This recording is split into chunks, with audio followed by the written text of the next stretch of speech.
are off. If you don't, you're not sure if they're going to go silent, please turn them off.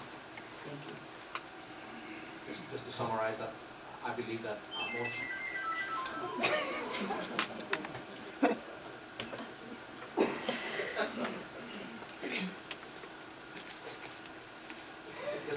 just wanted to summarize that I believe that GMOs that have been produced today are low-end commodities, and that this is the opposite direction of what we should be going. We should be going for high-end instead of low-end.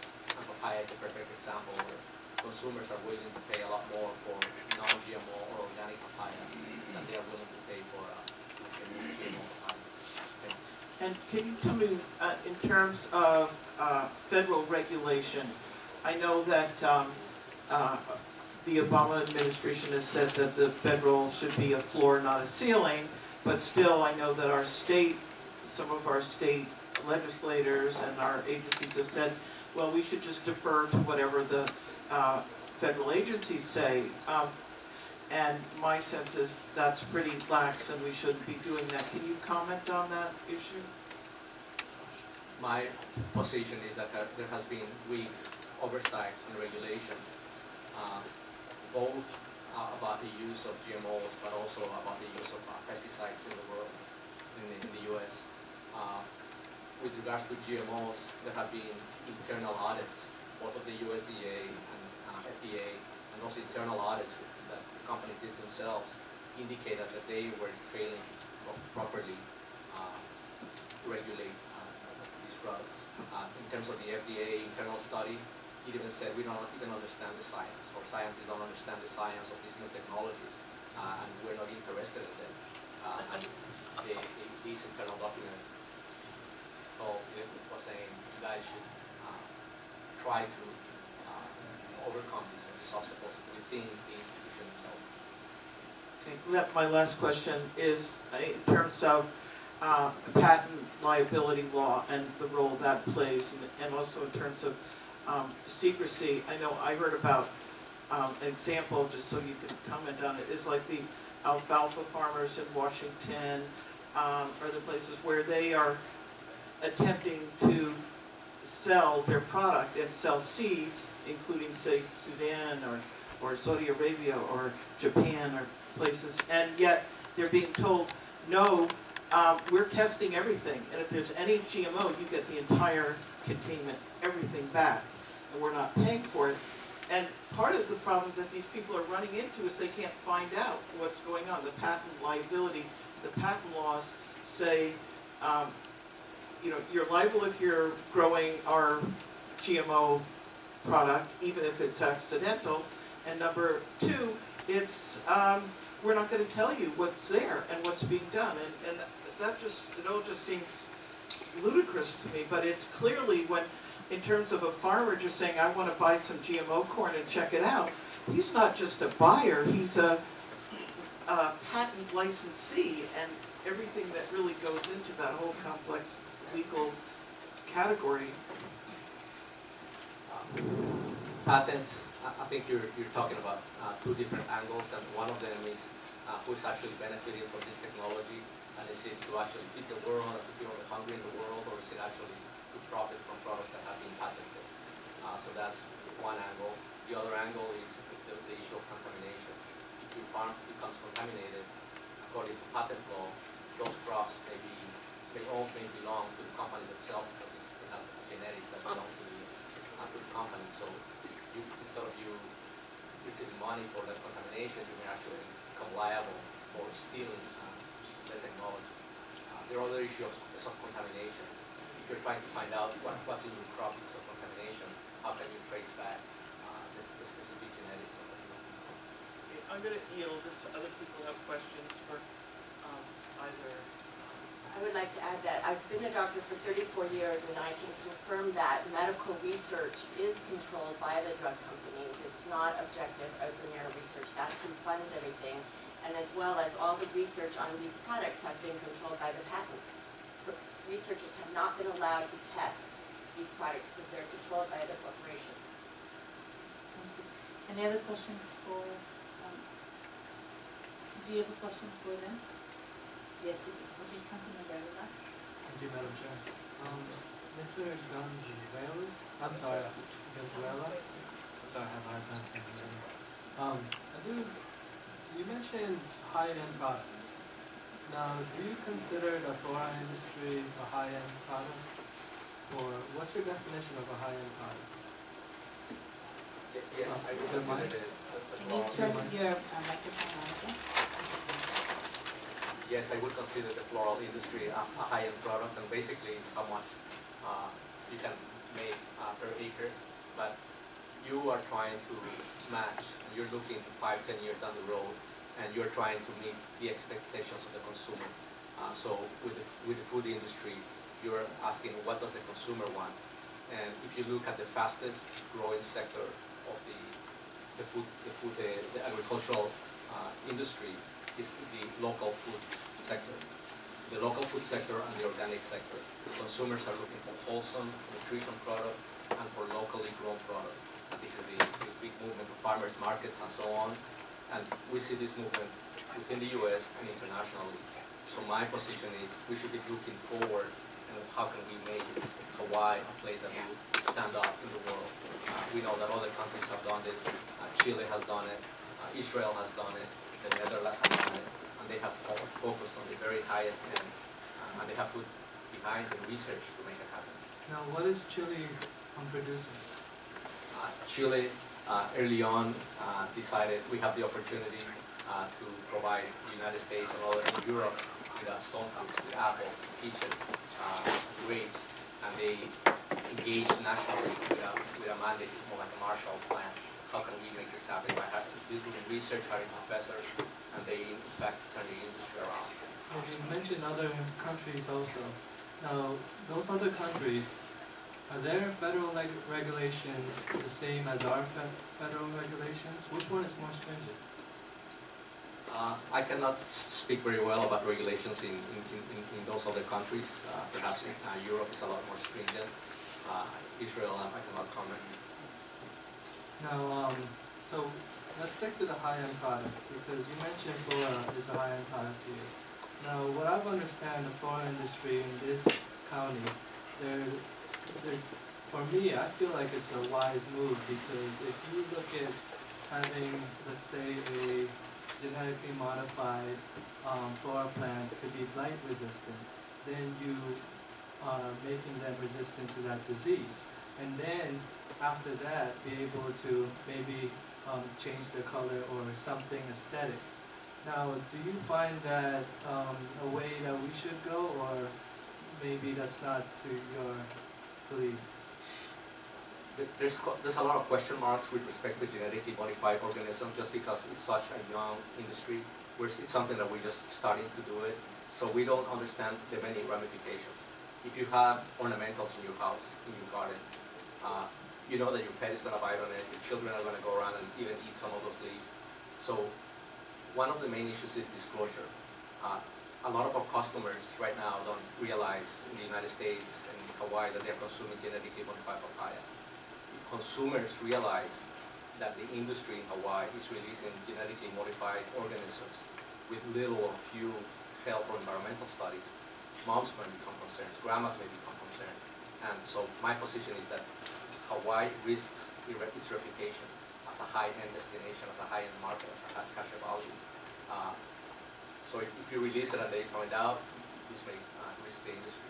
So even a high-end product like flora won't be acceptable because of the fact that you feel that there's a potential of someone actually eating the flora and risking that. My position is that we're scared of what could happen that we don't understand today that could happen. In terms of environmental risks, health risks, any level of pollution.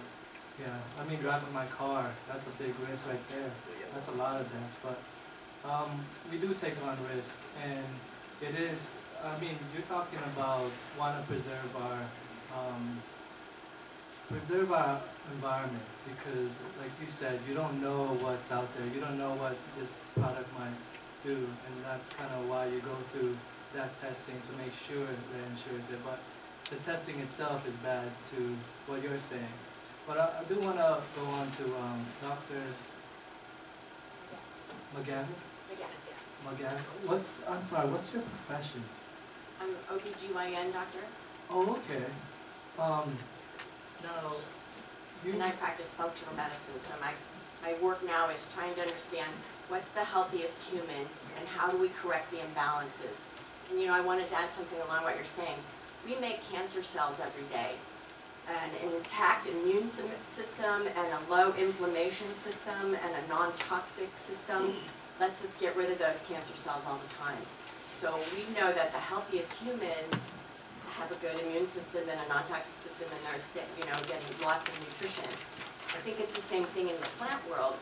We're not going to ever stop. We're not going to create a plant that's never going to get sick again.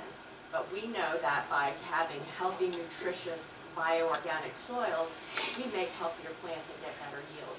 So that's kind of one of the points you were making about trying to decide, is there a place that maybe we should go more general? right. I mean, we can't just put a blank, have all laws fits, size, I can't say it right now, it's all size fits all, a blanket law. We have to look at it case by case, and that's what I was trying to get to. It seems like you're kind of one-sided, Mr. Gonzalez. Doctor, I'm sorry, I can't say that, I apologize. I do want to talk about the health, because I like what you said about... Sorry, could I make a comment on your previous question? Okay, go ahead. Sorry.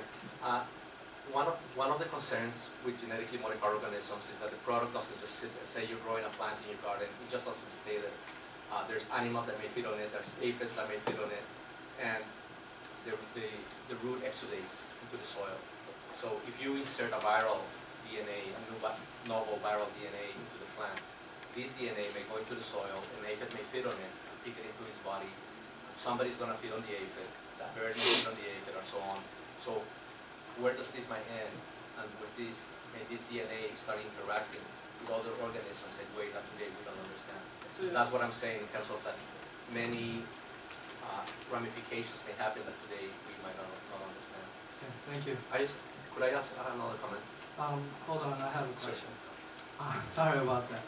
I wanted to expand more on your, because you said you want to focus on the cures.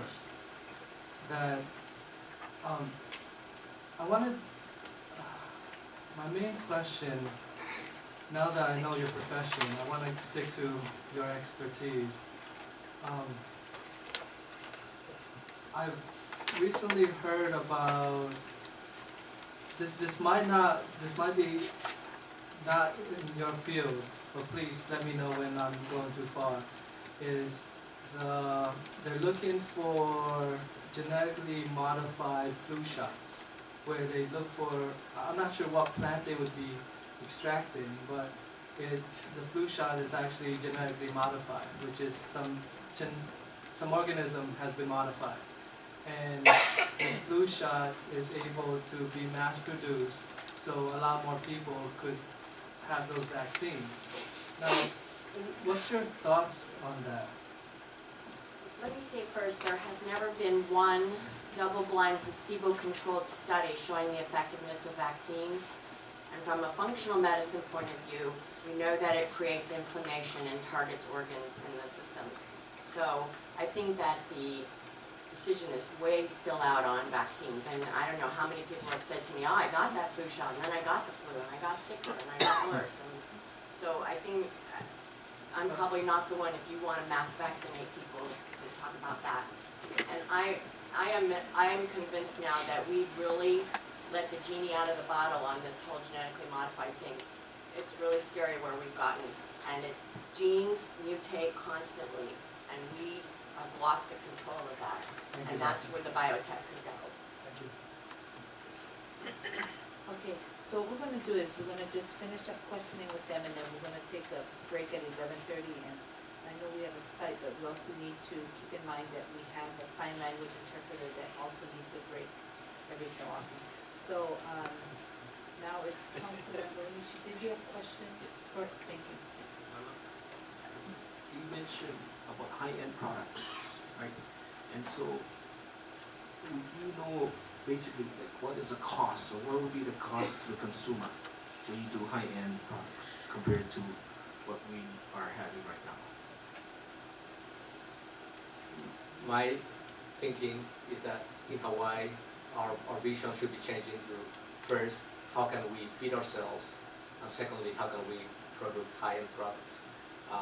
The major medical associations are saying we as a society should shift our diets towards healthier, wholesome products and away from highly processed products. If we, what is the cost? What would the cost to the consumer be if we do go the that cost, route? say we shift towards locally grown, organic, healthy products in Hawaii. The cost of the food, say, may increase by 20%, but if you reduce the health costs from long-term health effects, then the long-term cost would be Okay, lower. so now for you have a society. family of maybe 4, one income. They're trying to survive on just one income. What would be the burden upon them by doing this high-end products? You're asking me to speculate about what could happen if we turned our agriculture around, and I just cannot sit around. What I think, if we mass produce food to be grown locally, that we could make it accessible for the local So community. then maybe for the family, a choice would be good for them, right? For the family, it would be good, and the dollars of the food would stay on the island. It would stay on Hawaii. No, I instead understand of that, but what I'm saying, but by having that family have a choice of either going like more, like you say, more healthier, or just sustaining to what they have, right? Would you agree upon that? To give them a choice? Everybody has a choice, right? Well, really, if some of this passes, they won't have a choice. So, yeah, I think, okay, so Well- in his area of expertise, do you have a question? Okay, well, the other one, okay, again, you mentioned about patent law, but to me is that, I guess it's not what we're really discussing here, but it's like a national thing where I think there needs to be changes of laws that could help with the concerns that it seems like that you have. And I just wanted to make that comment, that it just seemed like, because of his comments, it's like, I think laws need to be changed to make sure that, I guess, people are protected, or like, it's not just by one person or one company that's controlling everything. Correct. Well, yeah, as a society, we may have to revisit. My central point is that we are conducting or growing or consuming products that have not been studied well. So we don't understand the impacts on the society, on the environment, and that it may be a good idea to take a break as a society and say, we're gonna study this before we Well, proceed. I'm just saying about the patent law, because you mentioned about the patent law and like, this and that. So it just seems like maybe it should be changed, the patent law should be amended to help protect other people from growing, because like you said, if they are, I guess, a farm that has been contaminated, and now they're like responsible to pay, I guess, like for the seeds or whatever that they have, right? So it just seems that, that needs to be changed. There's a whole issue of patenting and even the right of companies to patent a plant. So there's a lot of dialogue in the courts and in society of whether we should actually be patenting plants that were developed by indigenous populations. Okay, thank you. Thank you, Councilmember Ford. Thank you. Dr. Valenzuela, you were going to respond or say something to Mr. Iligan. If you remember what it is, you can go ahead now. If you don't, I'll ask you a question, it may trigger something. I just wanted to briefly comment that there has been reference of we may need to GMO this product or we may need to GMO that product. I just wanted to provide my perspective that in general it's considered that for all the problems that farmers face in the farm with any crops, there is normally alternative methods that can be managed, can be dealt with to manage with each of these individual problems, whether it's a new disease, a new problem. There's ecologically developed management methods that one can use to deal with most of the problems that we face in agriculture today. Thank you. Dr. Valenzuela, on the island of Hawaii, for edible crops, are there any GMO crops that have pesticides in them to protect them from insects? Any edible crops on the island of Hawaii for insecticides and pesticides? Yeah, I believe that as part of the experimental trials that are being conducted on Kauai, they are growing crops that have the BT pesticide on them. And that means that if worms come and feed on the corn or on the plant, the worms are going to die because they have a pesticide in it, and it's considered a pesticide. All right, and the honeybees, I'm speaking specifically of the European honeybee that we use for honey. But even Hawaiian native bees, if they pick up pollen from that corn, the BT corn, they're going to ingest the pesticide and they're going to die because they're just as sensitive, in fact, maybe more sensitive than other insects. Am I correct in that? So there's two angles. Okay. One angle is that there's been some studies that do indicate that genetically modified crops, that BT products, may have some adverse effects on the bees. Another angle is that to grow genetically modified corn, for example, now the seed companies are applying up to 4 chemicals on the seed itself. And one of these chemicals, neonicotinoids, studies have been conducted showing that these particular chemicals have adverse effects on the behavior of bees. Okay, that's the nicotine-based pesticides, yeah. Okay, thank you. Thank you very much. Dr. McGann, I want to ask you something. We're talking about these GMO food, GMO, whether they're pesticides in them or there's glyphosate in them, or making them resistant. You are an OBGYN, and you get to see mothers, pregnant women, and the babies when they're born. In your practice over the last, since 1975, have you noticed an increase in the types of diseases you've been discussing here in the mothers and or problems with the babies that you're delivering, not your delivery practices, but illnesses in the babies? I would push it back earlier. Where I'm working and mostly seeing is the infertility. I see a lot of young, healthy women who should have had a baby by now, and we can't get them pregnant. And the miscarriages, a lot of miscarriages and that kind of thing. Okay. So I've kind of taken myself out of hospital birth, but working more in the clinical area. Okay. So the increase then in infertility has taken, is it a dramatic rise over the last 35 over the last 10, 15 years. 35% increase over the last, say, 25 years? Okay. Any other issues that you're seeing in these women besides infertility?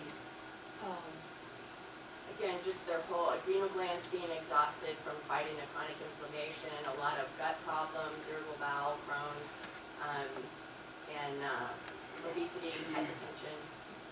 Okay. Thank you. I'm going to yield. Thank you. So we're going to go to Councilmember Ford. I'm sorry, Councilmember Willie. Hector, my understanding with some of the pesticides is that it kills the microorganisms in the soil. My focus in my bill, there are consumer bills, right-to-know bills, pesticide bills, is focused on the agriculture of the soil, protecting the non-GMO farmer and neighboring property owner and the neighbor himself or us on the island. And one thing I saw on YouTube were these these drifts of sort of like soil, sterile soil drifts. And, I just don't want that here. But what is if we have like one farm on this island doing corn or a number of farms doing GMO corn, what is the distance or what is the buffer where you've got plants that are where they're fertilized or the pollen drift of the GMO corn? What is the risk? I mean, what we're dealing with is risk assessment. How bad can it be and how likely it is? And so if you could just comment on that in particular, with whether it's seed products or otherwise. You're talking. Thank you. You're talking about two aspects of drift. One is the use of pesticides, and the other is the pollen of the plants, of the GM pollens themselves. This will vary by the plant and also by the type of product that you're using. We do know from surveys that have been conducted in other parts of the world that pesticides do tend to drift, they tend to leach, and they are found in places that you didn't expect them to find. For example, atrazine has been found in about 70% of the aquifers of the drinking wells in many parts of the United States. Another angle is what would happen with unexpected events. If you have a storm or high winds, then the pollen would start drifting a lot further than it would do on a still day.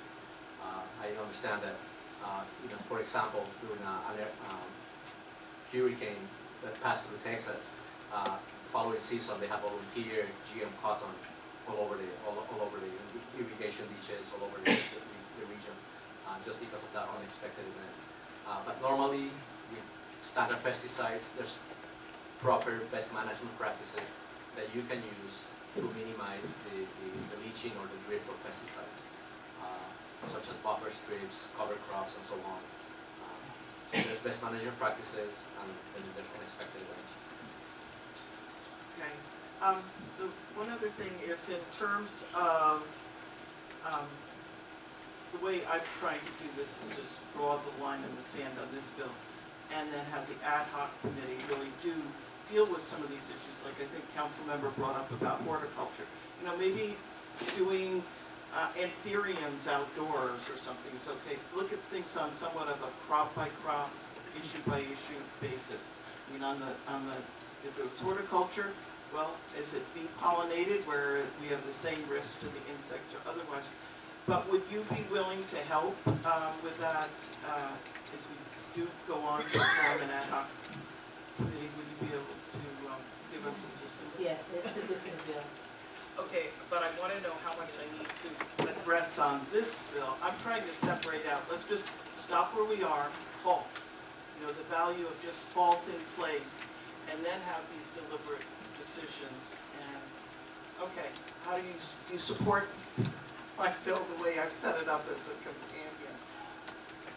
Yes, so far Oh, good, Mike, please. Thank you. yes, so far I support the version of the bill that you have proposed. Thank you. Anybody else have a question? For them before we get there.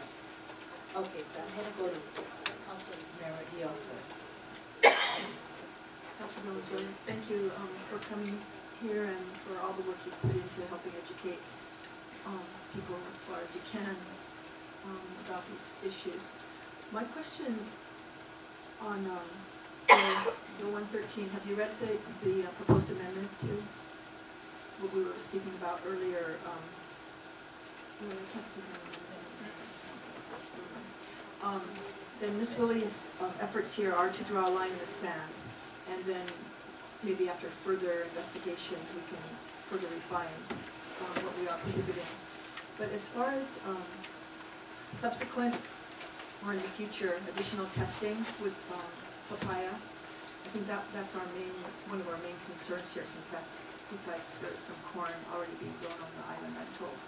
But as far as drawing a line in the sand now, then would we want to restrict further testing of genetically modified papaya and draw the line here where it stands now? Yes, in open air. I'm talking about open air field testing. Yes, I cannot speculate. What I can say is that, from my perspective, the GMO papaya is an example of what could go wrong in terms of a lot of ways in how we experience the level of contamination. My concern is that if 2 years down the road we decide to introduce a new genetically modified papaya with a new trait, a Roundup-resistant papaya or a BT papaya, I would have the same kind of questions that I have today with respect to GM corn or GM cotton and so on. So that would be my questions. And my position from the start was that we should have conducted the environmental and health studies before releasing these crops, rather than being here today 15 years later asking whether we have been eating the safe or not.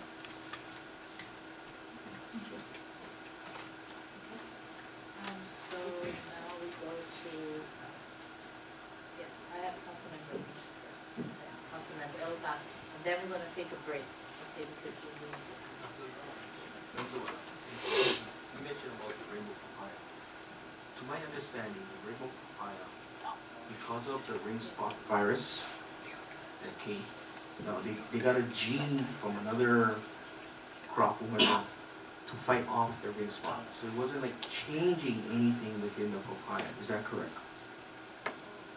No, they introduced a gene, one that had a mild strain of the virus, but to make that gene work, they actually had to insert DNA from other organisms to make that insertion work properly inside the plant. These include organisms from bacterial origin and other DNA from viral origin. So there was a cassette, what is called a cassette, with DNA from several organisms that was inserted on the papaya. So every cell of the GMO papaya has novel genes or DNA that never before existed in nature. And that was to fight off the ring spot virus. Correct. Right. But then now, would you know if that affects the fruit itself of the vitamins and nutritions that is in there? They conducted a range of studies early on to determine some of the basic nutrition of the papaya. The University of Cornell and University of Hawaii. And those studies determined that in terms of the major raw nutrients that they evaluated, there was no significant differences. There were no differences. Right, correct. Okay, thank you very much. And the last, that's it. But that's, again, and the last question would be to you, is that, I know Ms. Ford, you asked him a question, I think it was like, is there any GMO crops that are being grown in Hawaii that are being consumed, or just being, is it being, so, but we don't consume corn in Hawaii, do we? Yes? I mean, like,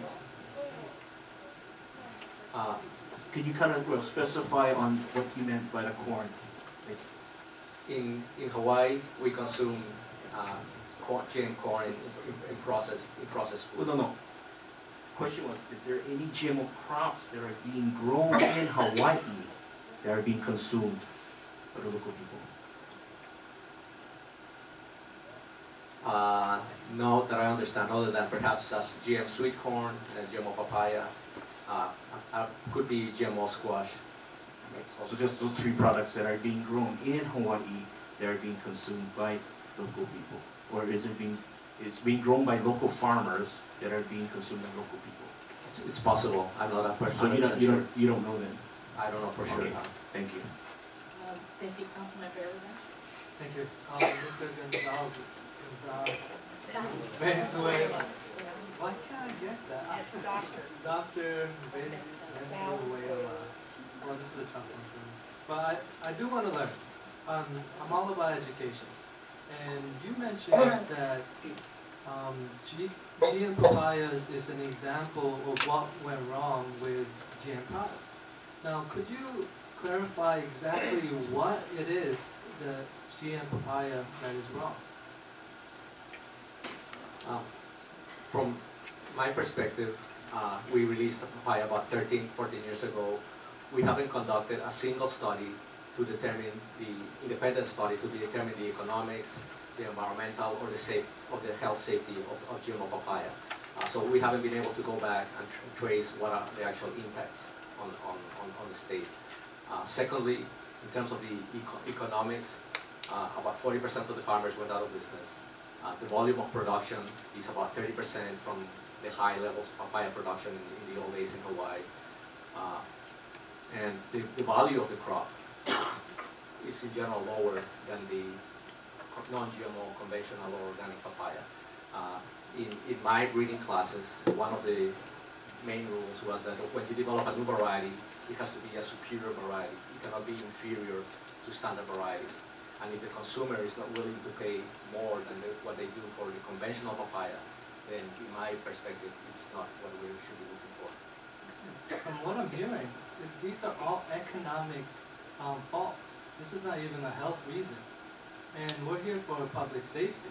Now, you mentioned that the value of the crop lowered. Before, there was a lot of papaya production. And I think we all understand that the papaya ring spot virus had a lot to do with it. I mean, I think it's 1992 that it happened. And 21 years ago, 1998, that's when the rainbow papaya came to be. Now, I do want to ask Dr. Gonzalez if,